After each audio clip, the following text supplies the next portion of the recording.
예, 선구자 방송 여러분 안녕하십니까. 오늘 우리가 또 이 자리에 섰습니다. 이재명을 빨리 끌어내는 것이 우리의 급선무입니다. 정말 다 된 밥에 재를 뿌렸습니다. 윤석열 대통령 있을 때 모든 한미일 굳건한 방위 조약과 우리의 산업 기반이 엄청나게 도약하여 우리는 세계 제2위 국가로 발돋움할 수 있는 황금 같은 기회였습니다. 그 미친놈 하나가 부정선거로 집권하더니 모든 것을 파괴해요. 처음부터 끝까지 거짓말을 해요. 국민한테도 거짓말, 트럼프 대통령한테도 거짓말. 그리고 완전히 방작이 이를 데 없습니다. 이놈이 경제학법은 고사하고 무슨 내란은 지놈이 했으면서 내란을 무슨 특별법을 만들어서 아예 판검사 다 해먹어라.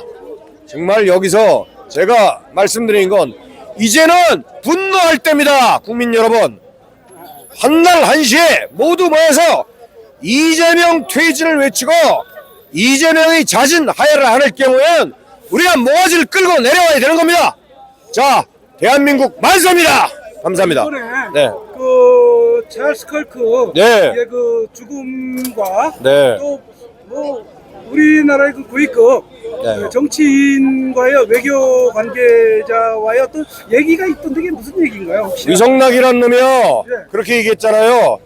트럼프 대통령이 숙청과 해운명이 한국에서 일어나고 있다. 그러니까 네. 이놈들도 놀랬죠. 놀래갖고 야, 이거 트럼프 대통령에게 우리나라 밀자가 또는 트럼프 대통령의 고아는 우리나라 사람을 좀 색출해갔다, 이런 개같은 건방진 말을 했습니다. 근데 우리 찰리 커크 그 동지는 여러분들 잘 아시다시피 18세에서부터 자유우파 운동을 했고 미국 트럼프 대통령 당선에 혁혁한 공을 세운 정말로 애국자입니다. 그리고 우리나라에 와서 일산 킨텍스에 가서 빌드업 코리아에서 굉장히 좋은 말을 했습니다. 우리나라 교회를 탄압하는 것은 더 이상 보지 못하겠다. 우리 청년 자유우파 청년과 우리나라 국민들과 한국의 모든 힘을 집중하여 도와주겠다, 이렇게 얘기했어요. 그리고 나서 이틀 후 3일 후에 살해를 당했지 않습니까, 백주단에서. 그렇다면 뭔가 아무리 봐도 찜찜한 게 연관관계가 있지 않겠습니까? 이제 그런데 실제적으로는 지금 이제 보안관의 아들이 자진 신고로 잡혔는데 그것도 사실 좀 찝찝해요. 여러 가지 설이 나돌고 있습니다. 저는 제일 먼저 의심한 게 중국 공산당이었습니다. 중국 공산당 이놈들이 우리가 1월 2일서부터 이 중국 대사관 앞에서 시위를 했었고, 그 다음에 가장 부정선거의 원흉이지 않습니까?